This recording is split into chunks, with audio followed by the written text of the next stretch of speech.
Me expulsó de mi propia casa por la mentira de su hijo. 3 semanas después, me llamó para ver si ya había recapacitado. Mi respuesta fueron 2 documentos, la demanda de divorcio y la prueba en vídeo que absolvía mi nombre. La palidez de su hijo al verlo fue la mejor confirmación. Mi esposa me echó de casa después de que su hijo asegurara que yo lo había golpeado. 3 semanas más tarde, me preguntó si ya había aprendido la lección. Lo que no esperaba era la expresión de terror en el rostro de su hijo cuando le entregué los papeles de divorcio junto con las grabaciones de seguridad que demostraban que todo había sido una mentira. Pero antes de llegar a ese punto, todo comenzó de una forma mucho más silenciosa. Tienes que irte ahora mismo. La voz de Carolina no fue un grito. No necesitó serlo. Sonó baja, firme, helada. Era el mismo tono que se usa para despedir a un desconocido incómodo, no a la persona con la que has compartido la cama durante 5 años. Estaba de pie en la entrada del salón, bloqueando el pasillo que conducía al dormitorio. Mi dormitorio. Mi casa. Detrás de ella, asomándose desde la cocina, estaba Matías, su hijo de 14 años. Tenía la cara enrojecida, manchada por lágrimas recientes, aunque solo un ojo estaba húmedo. El otro permanecía completamente seco. Durante un segundo fugaz, justo debajo de ese llanto exagerado, vi algo más en su mirada, una chispa de triunfo puro, sin disimulo. 3 horas antes, yo había estado haciendo lo mismo de siempre con él, intentando. Habíamos ido al centro comercial los 3 juntos. Una escena forzada de unidad familiar que Carolina había insistido en recrear. Necesita recuerdos positivos contigo, Sebastián, me dijo. No solo que lo estés presionando con tareas y responsabilidades. Así que ahí estaba yo, pagando batidos ridículamente caros, fingiendo interés en tiendas iluminadas con luces de neón que vendían camisetas con memes, mientras Matías caminaba unos pasos detrás, encorvado sobre su teléfono como si el mundo real le resultara una molestia constante. Me detuve frente a una tienda de electrónicos. En el escaparate brillaba una consola PlayStation 5, con un vídeo promocional lleno de batallas épicas imposibles. Mira, Matías, le dije. Esa es la que tanto mencionas, ¿no? Gruñó sin levantar la vista de su pantalla. Sí. Es bastante cara, comentó Carolina, apretándome suavemente el brazo. Quizá para su cumpleaños, si mejora las notas. Vi una oportunidad. Un intento de acercamiento. ¿Qué te parece esto? Le propuse. Si subes la nota de historia a un nivel aceptable antes del examen parcial, podemos hablar de que sea un regalo especial por tu cumpleaños. Un reconocimiento al esfuerzo. Por primera vez, me miró directamente. El desprecio en sus ojos era tan intenso que casi se podía tocar. Ah, o sea que es un soborno. Qué maduro. No hables así, dijo Carolina, pero su reproche fue débil, automático. No lo dice en serio. Solo es muy apasionado con los videojuegos. Tragué saliva. Ese era siempre el mismo patrón. Matías era grosero, yo respondía con calma, y Carolina reinterpretaba su conducta como sensibilidad o carácter fuerte. Yo, en cambio, quedaba como el adulto demasiado exigente. Siempre el extraño. El tercero en una relación ya consolidada de 2. Conocí a Carolina cuando Matías tenía 9 años. Su padre biológico era una figura ausente, alguien que aparecía solo a través de transferencias irregulares y promesas vacías. Yo creí que estaba construyendo algo sólido.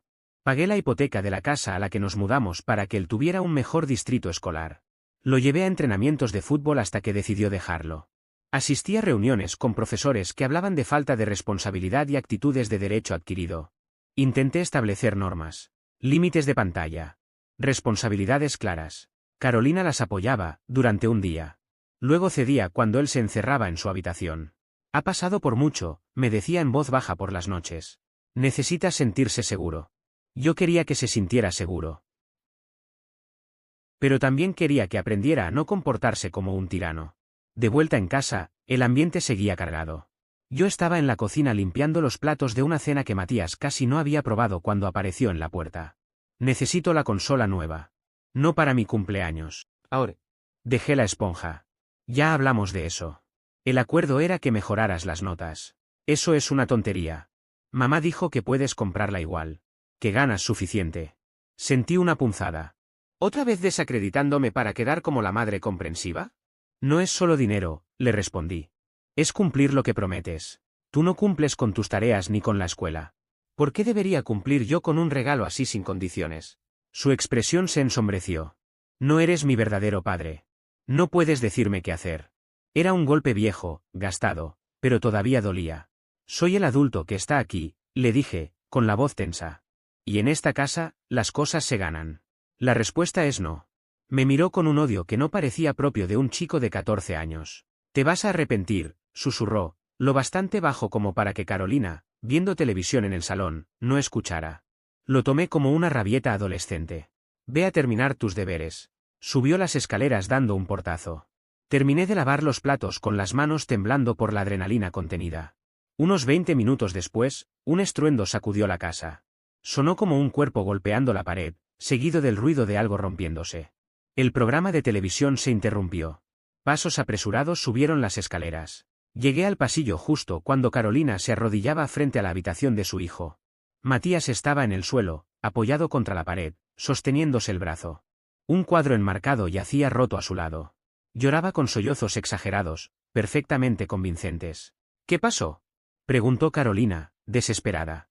Matías levantó la mirada, señaló directamente hacia mí y dijo. Él me empujó. Le dije que no era mi papá y perdió el control. Me agarró y me lanzó contra la pared. El mundo se estrechó. Vi el rostro de Carolina transformarse en una máscara de furia. Vi a Matías encogerse sobre sí mismo, y con una claridad absurda noté algo extraño. Estaba sujetándose el brazo equivocado. Carolina, dije, con una calma que no sentía. Yo estaba abajo. Acabo de subir. No lo toqué. No me miró. Estaba acariciando el cabello de su hijo. ¿Te duele mucho, cariño? Sí, mucho, gimió él. Di un paso al frente. Mírame. Por favor. Ella no se dio la vuelta. Nunca lo haría. Jamás. Está mintiendo. Pregúntale qué fue lo que pasó en realidad. Seguro se lanzó contra la pared solo. Fue en ese instante cuando Carolina cambió por completo. Sus ojos se endurecieron, fríos, impenetrables, como piedra afilada. Mi hijo, dijo, separando cada palabra como si fuera un golpe, no miente sobre algo así. Todo el mundo miente alguna vez, Carolina. Sobre todo un niño al que acaban de decirle que no, respondí. Usa la cabeza. Supe de inmediato que había dicho lo peor que podía decir. No la convencí, al contrario, reforcé exactamente la historia que ella ya había construido en su mente. El padrastro agresivo. El hombre peligroso. Lo sabía, susurró. Ese susurro fue peor que cualquier grito. Sabía que le tenías resentimiento. Tus reglas constantes, tus críticas, tu forma de mirarlo. Yo siempre te defendí. Pensé que solo estabas intentando ser un padre, pero lo odias. Eso no es cierto, repliqué. He pasado 5 años intentando estar ahí para él. Para ustedes. La injusticia me quemaba el pecho como si fuera algo físico, casi insoportable. ¿Y así es como lo demuestras?, escupió, poniéndose de pie de golpe. Se colocó firmemente entre Matías y yo, como si necesitara protegerlo de mí. ¿Le pusiste las manos encima por un juego? No lo toqué, dije, ya suplicando. Sentí como mi dignidad empezaba a resquebrajarse bajo el peso brutal de una acusación falsa. Por favor, escúchame. No quiero oír nada, respondió, con esa calma aterradora que no dejaba espacio a discusión. Sal de aquí. Ni siquiera estás intentando escucharme. Ni siquiera me preguntas qué pasó. Estás eligiendo creerle a un niño enfadado antes que a tu esposo. No hay nada que escuchar, sentenció, mirándome con frialdad. Haz una maleta. Deja las llaves. Luego veremos cómo recoges el resto de tus cosas. Me dio la espalda y volvió a arrodillarse junto a Matías, acomodándole el brazo, acariciándole el cabello, como si yo ya no existiera. La conversación había terminado. Había sido juzgado y condenado en menos de un minuto. Me quedé ahí, observándolos. La esposa traicionada. El hijo víctima. Una escena perfecta y profundamente falsa. Matías levantó la vista desde el refugio del abrazo de su madre. Me miró.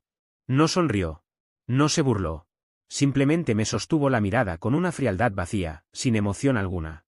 Luego volvió a esconder el rostro y retomó los sollozos con más fuerza. Ese vacío fue lo que apagó lo último que quedaba en mí. Mi esperanza. Mi impulso de luchar. Está bien, dije. La palabra quedó suspendida en el aire. Sencilla. Definitiva. Ella esperaba gritos, ruegos, explicaciones. Recibió una sola sílaba de aceptación. Caminé por el pasillo hasta el dormitorio que compartíamos. Saqué la bolsa de viaje del estante superior del armario. No empaqué con rabia. Lo hice con método. Ropa interior, calcetines, un par de pantalones, camisetas, suéteres. Artículos de aseo del baño. Mi portátil y el cargador del escritorio. Dejé la foto de nuestra boda sobre la mesilla. Dejé el reloj que me había regalado en nuestro aniversario sobre la cómoda. 5 años de vida reducidos a una bolsa negra de nylon. Regresé por el pasillo. Seguían allí, congelados en la misma escena. Ahora Carolina me observaba, con una leve duda en los ojos. Tal vez esperaba otro desenlace. Me detuve en la puerta de entrada, las llaves en la mano. La miré una última vez. Deberías ponerle hielo en el brazo, dije, señalando a Matías. Mi voz fue completamente neutra, casi clínica. Dejé la llave de la casa sobre la pequeña mesa del recibidor, abrí la puerta y salí al aire fresco de la noche.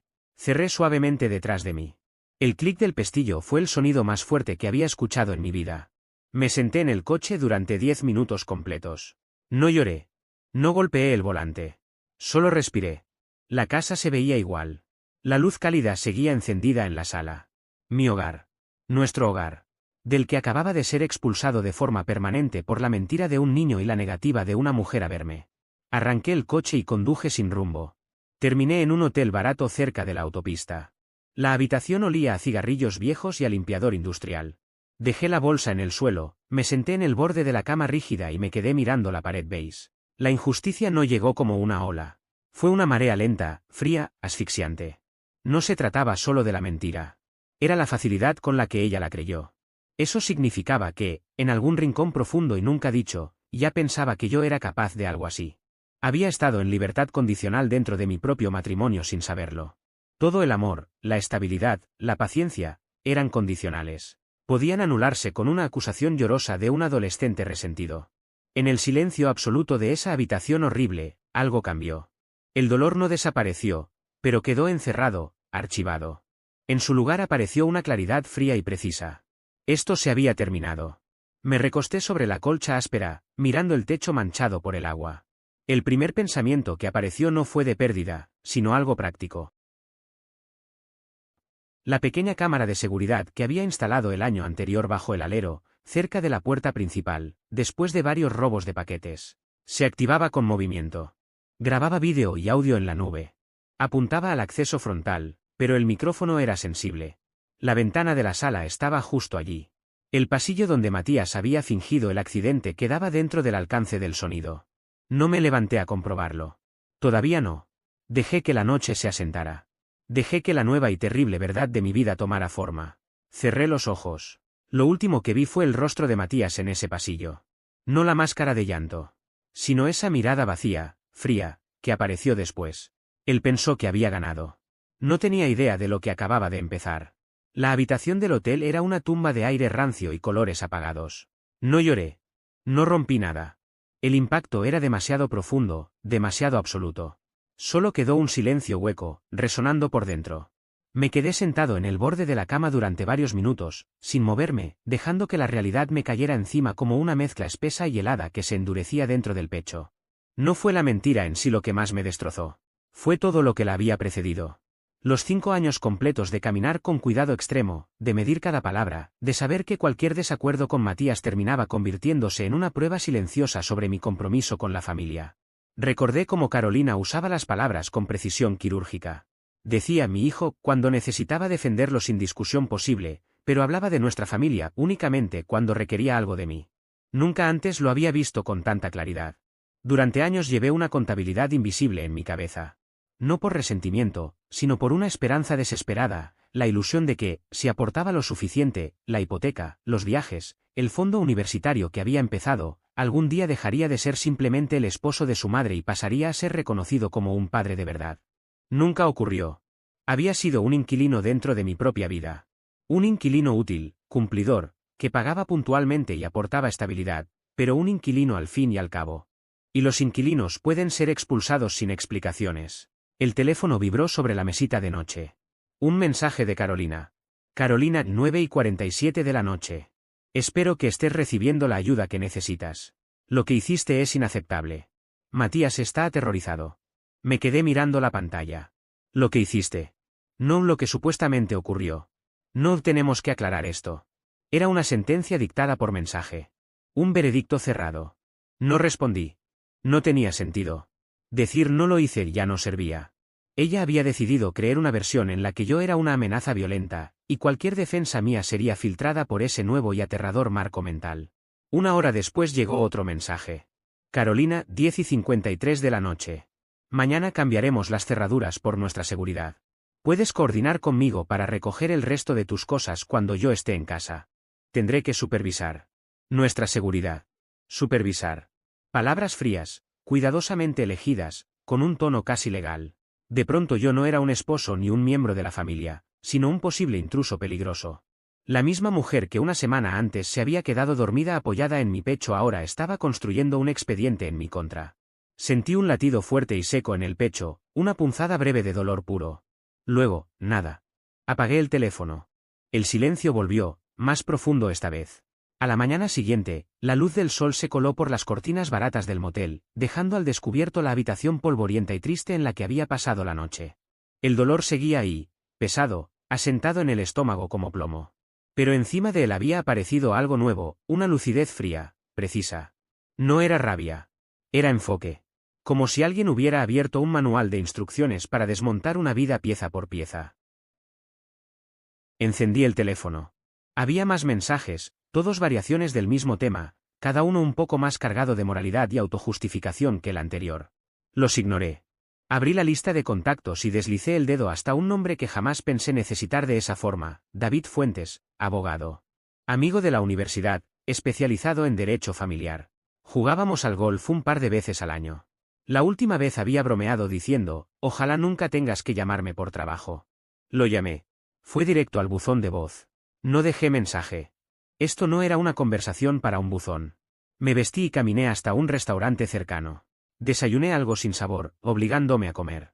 No buscaba consuelo. Necesitaba energía. A las 9:01 de la mañana, el teléfono sonó. David Fuentes, dijo. Sebastián, ¿todo bien? Su tono era de preocupación genuina. Yo nunca llamaba a esa hora, y menos entre semana. No, David. No está bien, respondí, sorprendido de lo firme que sonaba mi voz. Le expliqué todo de forma directa y ordenada: la acusación, la expulsión inmediata, los mensajes sobre las cerraduras y la supervisión. No exageré. No me desahogué. Me limité a los hechos. Él escuchó en silencio profesional. Cuando terminé, soltó un silbido bajo. Bien. Primero, bajo ninguna circunstancia vayas a la casa solo. Si ella está alegando violencia, necesitas que haya alguien presente. Preferiblemente yo o incluso una escolta policial. Está creando un registro escrito. Tú tienes que hacer lo mismo. Entendido, dije. Segundo, ¿hay alguna prueba? Mensajes, correos, testigos. Casi me reí. El único testigo es su hijo, que es quien acusa, y ella, que ya decidió creerle. David no se detuvo. ¿Y el lugar? Dijiste que él afirma que lo empujaste contra una pared. ¿Hay daños? ¿Algo que no coincida con su versión? Entonces lo recordé. Instalé una cámara de seguridad el año pasado, dije. Está en la puerta principal. Tiene audio. Hubo un cambio inmediato en su voz, de cautela a interés absoluto. ¿Cubre el área donde ocurrió esto? No directamente. Está afuera. Pero la ventana del salón estaba abierta. El pasillo está justo dentro. Podría haberse escuchado todo. Sebastián, dijo con total claridad, escúchame bien. No le digas nada a ella sobre esa cámara. No la menciones. Accede al material. Guárdalo en al menos 3 lugares distintos: nube, disco externo y tu portátil. Luego me llamas. Hazlo ahora. Conduje hasta una biblioteca pública, encontré una mesa apartada y abrí el portátil. Mis manos estaban completamente firmes. Esto ya no era emocional. Era técnico. Un problema concreto. Entré al servicio en la nube del sistema de seguridad. La interfaz era sencilla, una línea de tiempo con grabaciones activadas por movimiento. Retrocedí hasta la noche anterior. Ahí estaba. Un archivo de 4 minutos, activado a las 7:14 de la tarde, exactamente en el horario del supuesto incidente. Me puse los auriculares y presioné reproducir. La imagen mostraba la entrada vacía de la casa, la luz del porche proyectando sombras largas. El audio comenzó con sonidos normales del vecindario. A lo lejos, el televisor dentro de la casa, el programa que Carolina solía ver. Un coche pasando. Y entonces, clara como el día, se escuchó mi voz. Elevada, firme, pero no gritando. En esta casa, las cosas se ganan. La respuesta es no. Hubo una pausa. Después, la voz de Matías, cercana, cargada de veneno. Te vas a arrepentir. Un portazo. Durante los minutos siguientes, solo sonidos comunes: el televisor, platos moviéndose en la cocina, yo caminando dentro de la casa. Nada más. Ningún golpe. Ningún grito. Ninguna agresión. Luego llegó el impacto. Incluso a través del micrófono se oyó con una claridad inquietante. No fue un sonido confuso ni lejano. Fue un golpe seco, contundente, imposible de malinterpretar. El ruido de un cuerpo chocando violentamente contra una superficie dura. Inmediatamente después, el estallido brutal del vidrio rompiéndose en fragmentos.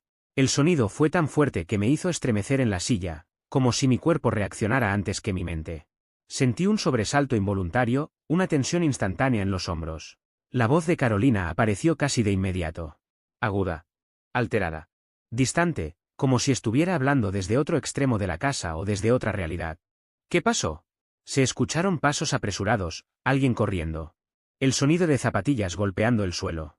Respiraciones agitadas. Y entonces habló Matías. Pero su voz ya no era la que había escuchado tantas veces antes. No era la de un niño asustado de verdad. Era algo distinto. Medido. Construido. Sonaba como una actuación cuidadosamente ejecutada. Una representación perfecta de dolor y miedo. Sin embargo, al escuchar con atención fría, sin emoción, casi como si estuviera analizando una grabación ajena, se hacía evidente el actor detrás del llanto. Había detalles imposibles de ignorar. El cálculo exacto en la respiración. La pausa estratégica antes de cada frase importante. Ese leve quiebre artificial en la voz, colocado justo donde debía ir para generar impacto. Me empujó, dijo finalmente. Le dije que no era mi papá y se volvió loco. Me agarró y me lanzó contra la pared. Después se escuchó mi propia voz. Reconocí el tono de inmediato. Era la voz de alguien que todavía cree que la lógica puede salvarlo. Suplicante, incrédula, desesperada por hacerse entender. Carolina, yo estaba abajo. Acabo de subir. No lo toqué. La discusión que siguió se desarrolló exactamente como la recordaba. Cada palabra. Cada interrupción. Cada giro. Pero escucharla desde esa perspectiva ajena, sin estar físicamente presente, fue profundamente surrealista. Era como observar mi propio juicio desde el público. La certeza fría de Carolina dominaba la conversación. No había dudas en su tono. No había espacio para preguntas. Yo hablaba cada vez más rápido, mi voz subía de volumen, no por enojo, sino por desesperación. Trataba de explicar, de razonar, de reconstruir los hechos en tiempo real. Ella cerraba cada puerta con una frase corta, definitiva. Hasta que llegó el final. Vete de la casa. No fue un grito. No fue una explosión emocional. Fue una orden. Clara. Limpia. Irrevocable. Luego vinieron los sonidos de movimiento. Cajones abriéndose de golpe. Bolsas siendo arrastradas. Pasos acelerados de un lado a otro. Objetos chocando entre sí mientras los guardaba sin cuidado. El ruido de cremalleras cerrándose. Todo sucedía con una prisa que no dejaba lugar a despedidas. Después, el silencio. Un silencio largo, pesado, incómodo. Tan denso que casi se podía sentir. Hasta que la puerta principal se cerró con un clic seco, metálico, definitivo. Y entonces, el sonido más claro de todos. La voz de Carolina, completamente distinta ahora. Más baja. Suave. Tranquilizadora. El tono que se usa con un niño pequeño después de una pesadilla. ¿Está bien, cariño? Ya se fue. Estás a salvo. Unos segundos después, la voz de Matías volvió a aparecer. Pero esta vez no quedaba rastro alguno del llanto. No había miedo. No había dolor. Era una voz plana, infantil, casi aburrida. En realidad no me duele tanto el brazo. ¿Todavía puedo tener la PlayStation? Hubo una breve pausa. No fue una pausa de indignación. Tampoco de sorpresa. No hubo gritos ni reproches. Solo un suspiro cansado, largo, casi indulgente, por parte de Carolina. Un suspiro que decía mucho más que cualquier palabra. Ya veremos. Amor. Primero pasemos por esto. Detuve la grabación. Me quedé completamente inmóvil, sentado en un cubículo de la biblioteca. Mis manos descansaban sobre el teclado, pero no se movían. Las luces fluorescentes zumbaban suavemente sobre mi cabeza, constantes, indiferentes. Un estudiante tosió varias filas más allá. Alguien pasó hojas de un libro. Todo a mi alrededor seguía funcionando con absoluta normalidad. El mundo no se había detenido. Y, sin embargo, en la pantalla frente a mí estaba la prueba irrefutable de que mi matrimonio había sido una ilusión frágil, sostenida por silencios y concesiones. No se había roto por una agresión real. Se había derrumbado por un suspiro de complacencia. No sentí rabia. Tampoco satisfacción. No hubo sensación de victoria ni deseos de venganza. Solo una tristeza inmensa, profunda, casi física. Una tristeza que parecía no tener fondo. Y debajo de ella, algo nuevo comenzaba a sentarse, una claridad fría, firme, imposible de ignorar o deshacer. Hice exactamente lo que David Fuentes me había indicado. Descargué el archivo con cuidado. Verifiqué 2 veces que se hubiera guardado correctamente. Lo copié al disco duro de mi portátil. Luego compré una memoria USB en una farmacia cercana y volví a copiarlo allí. Finalmente, lo subí a una carpeta privada en la nube, protegida con doble verificación. Cada copia estaba perfectamente organizada. Nombré los archivos con precisión quirúrgica. Audio-evidencia-14-7. Después llamé a David. Ya lo tengo, le dije. Todo está ahí. La amenaza, el golpe, la acusación falsa, la reacción de ella, y la conversación posterior donde él admite que no le duele y pide la consola. David guardó silencio durante varios segundos. No fue un silencio incómodo. Fue el silencio de alguien procesando una ventaja decisiva. Sebastián, dijo finalmente, eso no es una bala de plata. Es todo el arsenal. ¿Quieres que lo escuche? No, respondí. Confío en tu criterio. ¿Qué sigue? Su tono cambió. La voz profesional del abogado se desvaneció por un momento y fue reemplazada por la de un amigo genuinamente preocupado. Dime exactamente qué es lo que quieres. Miré por la ventana de la biblioteca. Una calle cualquiera. Gente caminando con bolsas, hablando por teléfono, viviendo sus vidas sin saber que la mía acababa de partirse en 2. Salir por completo, dije. Limpio. Rápido. No quiero la casa. Quiero mi parte de la plusvalía. Mis pertenencias personales. Ningún contacto futuro. Luego presentamos el divorcio. ¿Causal? Diferencias irreconciliables. ¿Y el audio? No todavía. Dejemos que crea que su versión sigue siendo la válida. Eso nos da ventaja. Está cambiando las cerraduras hoy, agregué. Perfecto, respondió. Sumamos desalojo ilegal. Refuerza tu posición en la división de bienes. Prepararé los documentos. Presentamos la demanda, pero no la notificamos de inmediato. ¿Por qué no? Escuché una sonrisa dura en su voz. Porque las personas que creen tener la razón, y creen que ya te derrotaron, suelen mostrarse tal como son. Se confían. Se vuelven arrogantes. Revelan su mano. Dejémosla cómoda en su certeza. Que se comprometa con su historia. Cuando el audio salga a la luz, no solo la desmentirá. Expondrá toda la farsa. Era frío. Calculado. Meticuloso. Y exactamente lo que necesitaba. Hazlo, dije. Las siguientes 3 semanas se sintieron como vivir en pausa. Alquilé un pequeño departamento amueblado. Blanco. Impersonal. Sin fotos. Sin recuerdos. Me gustaba así. Nada allí tenía historia conmigo. Nada podía fallarme. Iba a trabajar todos los días. Cumplía con mis tareas. Respondía correos. Asistía a reuniones. Desde afuera, parecía completamente funcional. Por dentro, simplemente avanzaba. David presentó la solicitud de divorcio. Un documento limpio, sobrio, profesional.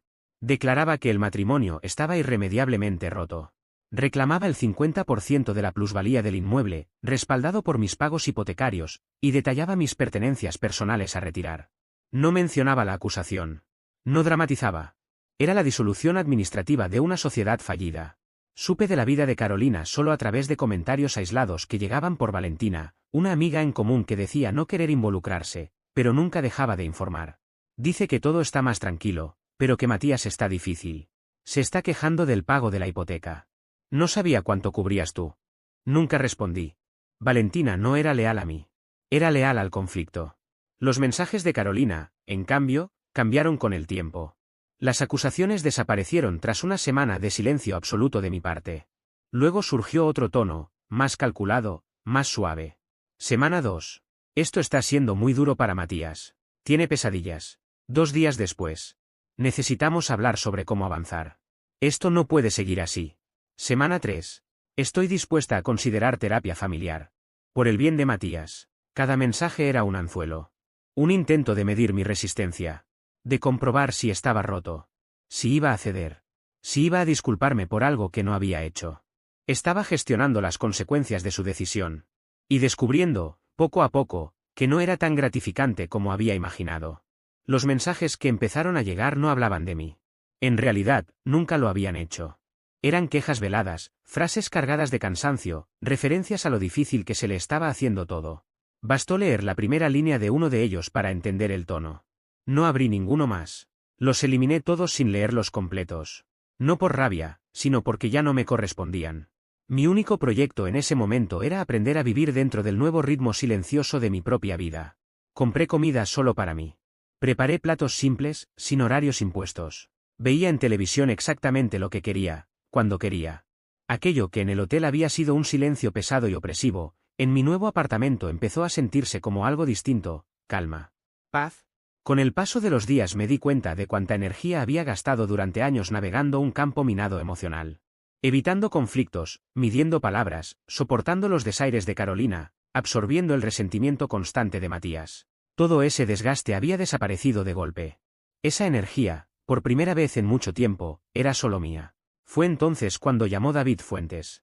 Los documentos ya están listos, me dijo. Aún no se los han entregado en mano. El tribunal le notificará que la demanda fue presentada, pero los papeles físicos llegarán cuando el notificador los entregue. Ese será tu momento de mayor ventaja. ¿Qué planeas hacer? No tuve que pensarlo. Ya lo había decidido hacía tiempo. Había repasado la última conversación en el pasillo una y otra vez, como una escena atrapada en bucle. La frialdad de Carolina. Su negativa siquiera a mirarme. Su frase calculada, después hablaremos de cuando vienes a buscar tus cosas. Ese después había llegado. Ella me había ordenado coordinar una hora para recoger mis pertenencias, bajo su supervisión. Cuando David terminó de hablar, respondí con una voz completamente vacía de emoción. Creo que aceptaré su propuesta. David entendió de inmediato. ¿Vas a entregarle los papeles tú mismo? ¿Buscas una confrontación? No, lo corregí al instante, con absoluta claridad. No quiero una confrontación. Quiero una ejecución. Y quiero que él la vea. Hubo un silencio largo al otro lado de la línea. El archivo de audio está incluido en el paquete de pruebas para la etapa de exhibición, dijo finalmente. No es necesario montar un espectáculo, Sebastián. Podemos notificarla formalmente y terminar con esto. Me expulsó de mi casa basándose en una mentira, respondí. Sentí como un atisbo de rabia amenazaba con colarse en mi voz, pero lo controlé. Le dijo a nuestros amigos que yo era violento. Está viviendo en una casa que pago yo, convencida de que tiene todo el poder moral y legal.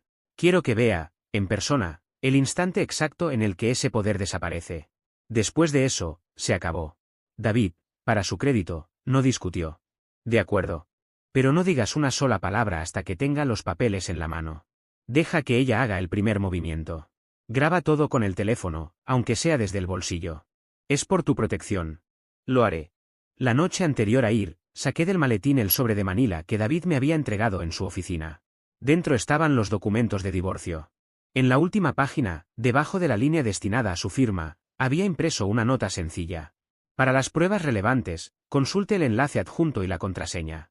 Debajo, escribí la dirección del archivo privado en la nube y la contraseña. Era la fecha exacta de mi expulsión, tal como ella la había pronunciado aquella noche, fuera. Ahora. Dejé el sobre la encimera vacía de la cocina de mi nuevo apartamento. A su lado acomodé la ropa que usaría al día siguiente.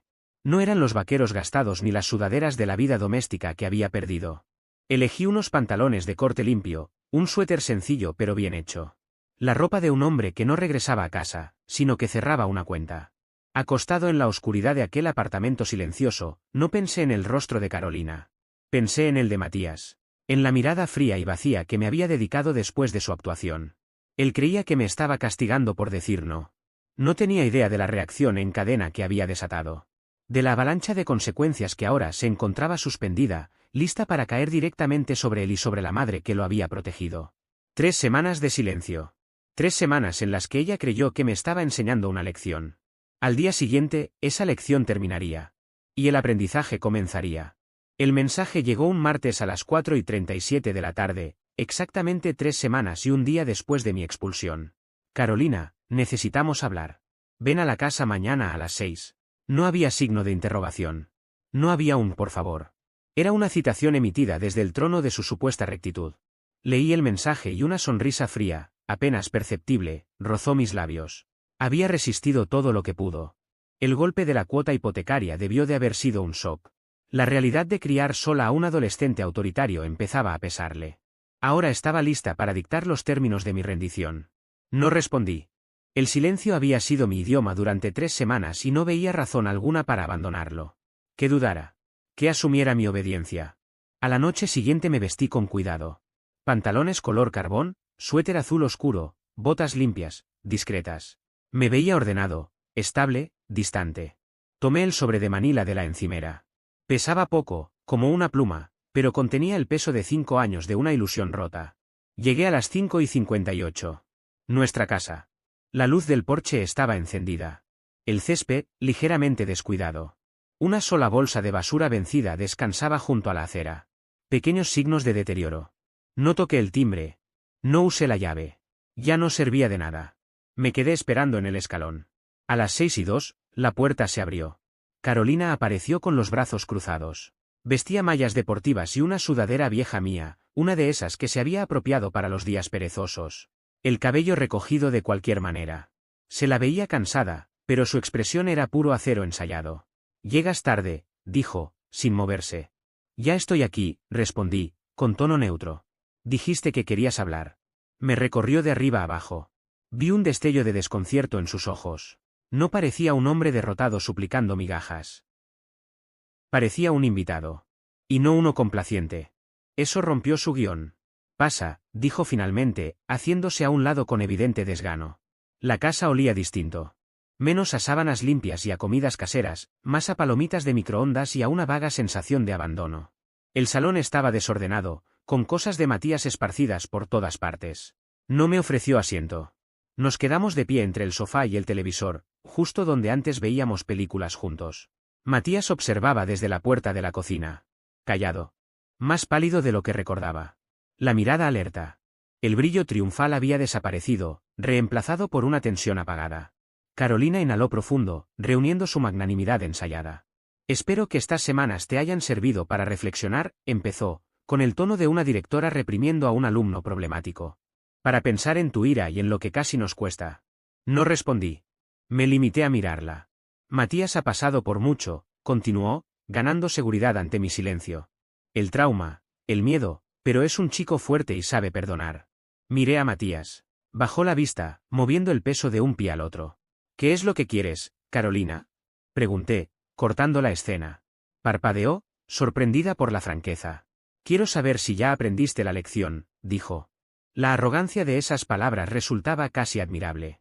«Si estás dispuesto a asumir toda la responsabilidad, a disculparte sinceramente con Matías y a comprometerte con terapia familiar intensiva», remarcó él nosotros con un gesto que los incluía a ambos, «quizá podamos dejar esto atrás y reconstruir la confianza». Hizo una pausa, dejando la oferta suspendida en el aire. Era un examen de readmisión a una institución que, por fin, comprendí que siempre había sido una prisión. El precio para volver no era una disculpa. No era una conversación. No era siquiera un intento de entendimiento mutuo. El precio de entrada era una confesión por un crimen que jamás cometí. Eso era lo que me estaban ofreciendo, con absoluta naturalidad, como si fuera lo más razonable del mundo. «¿Eso es lo que quieres?», pregunté al fin, sorprendido de lo estable que sonaba mi voz. «Que me disculpe, y que vaya a terapia». No había rastro de duda en Carolina. Ni un segundo de vacilación. «Es el único camino posible, Sebastián», respondió. «No hay otro. Tienes que asumir completamente lo que hiciste. Reconocerlo de verdad.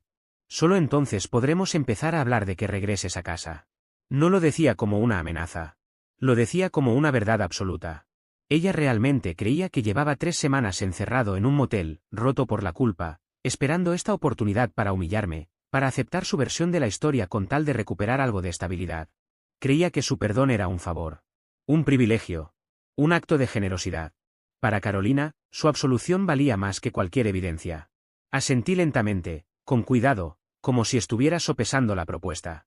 Dejé que el silencio se estirara unos segundos más de lo necesario. Luego, con un movimiento tranquilo, tomé el sobre Manila que había dejado a mi lado y lo levanté a la altura de la mesa. «Te traje algo». Sus ojos se clavaron en el sobre al instante. No con curiosidad, sino con cautela. «¿Qué es eso?», preguntó. «¿Más excusas? ¿Otra carta?». «En cierto modo», respondí. «Pero deberías abrirlo». Lo tomó con desgana, como si esperara encontrar dentro un último intento desesperado por convencerla. Rasgó la solapa sin cuidado y extrajo un conjunto de documentos perfectamente ordenados. Sus ojos recorrieron la primera página de arriba hacia abajo. Vi el momento exacto en que las palabras dejaron de ser simples letras. Solicitud de disolución de matrimonio. El color comenzó a desaparecer de su rostro de forma lenta, progresiva, como si su cuerpo necesitara tiempo para procesar lo que estaba ocurriendo. ¿Qué ¿Qué es esto? Susurró, y por primera vez su voz no sonó firme. Es lo que dijiste que hablaríamos después, contesté. Dijiste que más adelante veríamos lo de recoger mis cosas. Esto se encarga de eso, y del resto también. Pasó las páginas con rapidez, cada vez más nerviosa. Sus dedos temblaban. Respiraba mal. No puedes hacer esto, dijo. Después de lo que hiciste, ¿vas a pedirme el divorcio? Diferencias irreconciliables, aclaré, sin emoción. Es el término legal. No. La palabra estalló en el aire. Fue seca, violenta. Toda su compostura se vino abajo en ese instante. No tienes derecho, continuó. No puedes hacerte la víctima. Tú fuiste el que. Se detuvo bruscamente. Miró hacia la cocina. Matías había avanzado un paso, pálido, con los ojos abiertos como platos. La expresión de quien acaba de darse cuenta de que algo salió irremediablemente mal. ¿Quién? Pregunté con calma. ¿Quién lastimó a tu hijo, Carolina? Ella me miró sin responder. Su boca se abría y se cerraba, pero no salían palabras. El relato que había repetido durante semanas se había evaporado. Nada de aquello estaba previsto. Estás enfermo, escupió finalmente. Solo quieres castigarnos por exigir que asumas tu responsabilidad. Ve a la última página, le indiqué. Lo hizo de mala gana, confusa, furiosa. Allí vio mi nota manuscrita. El enlace. La contraseña. ¿Qué es esto? Exigió, alzando la voz. La evidencia relevante, respondí. El audio de la cámara de seguridad. La que está instalada bajo el alero, junto a la puerta principal. La puse después de que se robaran tu pedido de productos de cuidado personal. Su rostro se endureció. Luego palideció aún más. Miró hacia la ventana, como si la cámara pudiera verla incluso ahora. Después volvió a mirarme. Esta vez con miedo. Desde la cocina, Matías emitió un sonido extraño, ahogado, casi animal. El micrófono es muy sensible, continué. Grabó todo. La discusión. El golpe. La acusación. Mi negativa. Tu decisión. Hice una pausa deliberada. Y también la conversación que tuviste con Matías después de que me fui de la casa. Está completa. El enlace es privado. La contraseña es la fecha. El día en que me dijiste que me fuera. El teléfono de Carolina cayó al suelo. No intentó recogerlo. Ya no miraba los documentos. Me atravesaba con la mirada, como si estuviera observando el colapso de su propio mundo. Mamá, balbuceó Matías, está mintiendo. Está blufeando. Ella no lo escuchaba. Por primera vez, no me veía como el villano conveniente de su historia. Me veía como alguien que había sido traicionado, y que ahora tenía pruebas. Nos grabaste, susurró. Grabé mi propiedad, respondí. Por seguridad. Y resultó ser necesario. La indignación moral desapareció. En su lugar quedó una desesperación cruda, torpe. Sebastián, por favor, sollozó, avanzando hacia mí. Es solo un niño. Los papeles del divorcio cayeron al suelo. Estaba asustado, continuó. No sabía lo que hacía. Sabía exactamente lo que hacía, respondí, mirando a Matías. Sabía que le creerías. Él parecía a punto de descomponerse. Podemos arreglarlo, dijo ella. Terapia. Un malentendido. Un error. Le dijiste a todos que yo era violento, repliqué. Cambiaste las cerraduras. Me escoltaste fuera como si fuera un criminal. Eso no fueron errores. Fueron decisiones. Señalé los documentos. Esto es una consecuencia. Su rostro se endureció otra vez. Vas a arruinarnos, escupió. Vas a llevarte todo. Voy a reclamar lo que es mío, dije. La casa cuya hipoteca he pagado durante 5 años. El resto está detallado en la solicitud. La miré una última vez. Mi abogado tiene el archivo original. Un perito forense ya confirmó su autenticidad. Quedará incorporado como prueba. Tiende a desacreditar sus denuncias por violencia doméstica, las cuales, según me han informado, podrían haber afectado de manera significativa el acuerdo de divorcio. Considere esto como el desenlace más limpio posible para usted. Cada término clínico y jurídico que pronuncié cayó como un golpe seco, uno tras otro, sellando definitivamente lo que alguna vez fue nuestra vida en común. Por primera vez, hablaba en un lenguaje que Carolina no podía distorsionar, desde una posición que ya no tenía forma de alcanzar ni controlar. Ella me observaba fijamente, con el pecho subiendo y bajando de forma errática. Entonces, sus ojos, desorbitados, enrojecidos, giraron bruscamente hacia Matías. En ese instante, cualquier rastro de afecto o protección desapareció, consumido por el peso de la ruina que se avecinaba. ¡Tú! Gritó, con una voz quebrada, casi animal. Dio un paso torpe hacia él. Niño mentiroso. Mira lo que hiciste. ¿Tienes idea de todo lo que nos costaste? Matías se encogió como si hubiera recibido un golpe físico, retrocediendo hasta quedar contra la encimera de la cocina. Mamá, lo siento, no pensé. No pensaste y lo arruinaste todo, escupió ella. ¿Todo? Por un juego. La transformación fue total. El Frente Unido se desintegró en segundos. El supuesto agresor y su defensora pasaron a ser, sin máscaras, la acusadora y el acusado. Fue una explosión fea, cruel, sin dignidad. Yo no participé en ella. Fui únicamente testigo del colapso de un mundo construido sobre una mentira. Ya había visto suficiente. Me incliné, recogí los papeles del divorcio que habían caído al suelo, los ordené con cuidado y los dejé sobre el brazo del sofá, en un lugar imposible de ignorar. Será notificada formalmente por un oficial en los próximos días, dije, con la voz firme, atravesando el caos que los envolvía. Mis pertenencias serán retiradas este viernes a las 10 de la mañana. Vendrá una empresa de mudanzas. Tendrán una llave facilitada por la inmobiliaria. No estén aquí. Carolina giró de nuevo hacia mí. Su rostro era una mezcla de lágrimas, furia y pánico. No puedes hacer esto. No puedes abandonar a tu familia. Te necesitamos. La hipocresía fue tan desmedida que casi resultó elegante. Tú terminaste con esta familia hace 3 semanas, Carolina, respondí. Solo que no tuviste la decencia de decírmelo hasta hoy. No había rabia en mis palabras. Tampoco dolor. Solo una verdad definitiva, cansada e irreversible. Me di la vuelta y caminé hacia la puerta principal. A mis espaldas quedó su llanto, ya no fingido, sino profundo, descompuesto. Y los susurros desesperados de Matías, cargados de miedo. Sebastián, por favor. Gritó desde el living. No me detuve. Abrí la puerta y salí al aire fresco de la noche. La cerré detrás de mí. El golpe seco fue el cierre perfecto, el contrapunto final al sonido del pestillo de 3 semanas atrás. Esta vez no me quedé sentado en el coche. Arranqué de inmediato. Al salir del garaje, los faros iluminaron brevemente la ventana del salón. Durante un segundo los vi, Carolina, con las manos enredadas en su cabello, y Matías, pequeño, encorvado junto a la entrada de la cocina. Luego giré el volante y me fui. El viernes, los encargados de la mudanza encontraron una casa silenciosa y tensa. Carolina estaba allí, con los ojos hinchados, observando desde la cocina. Matías no apareció. Empacaron mis libros, mis herramientas, mi ropa y los pocos muebles que eran míos desde antes del matrimonio. Todo fue enviado a un depósito. Más adelante decidiría qué conservar y qué donar.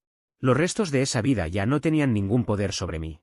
Tal como David Fuentes había anticipado, el proceso de divorcio fue directo. Una vez que la grabación de audio fue presentada al abogado de Carolina, sus acusaciones se desvanecieron. El acuerdo se resolvió con rapidez. Recibí una compensación económica por mi parte del valor de la vivienda. Ella tuvo que refinanciar para conservarla. Con el tiempo, supe por comentarios dispersos que no fue sencillo. Que tuvo que aceptar a una compañera de piso, una colega del trabajo con la que no se llevaba bien. Los amigos en común, que al principio se habían dividido, fueron enterándose poco a poco de fragmentos de la verdad. No por mí. Yo nunca hablé. Pero las historias siempre encuentran la forma de filtrarse. Valentina, amante del drama, envió un mensaje largo y errático hablando de errores humanos y de cuánto estaba sufriendo Carolina. No respondí. No buscaba entender nada. Solo quería volver a colocarse en el centro del relato. Yo ya no tenía espacio para ninguno de ellos. Unos 6 meses después de aquella noche, estaba en una ferretería comprando materiales para una estantería en mi nuevo departamento definitivo. Al doblar por el pasillo de pinturas, me los encontré. Carolina parecía 10 años mayor. Sostenía 2 muestras de color mientras discutía con Matías en un susurro cansado. Él estaba más alto, más desgarbado, apoyado en un carrito, con los auriculares puestos, ignorándola. Su dinámica era evidente, resentimiento mutuo, una unión corroída por la culpa compartida. Nos vimos al mismo tiempo. Carolina se quedó inmóvil. Las tarjetas de color cayeron al suelo. En su mirada se mezclaban vergüenza, rabia y una patética chispa de esperanza.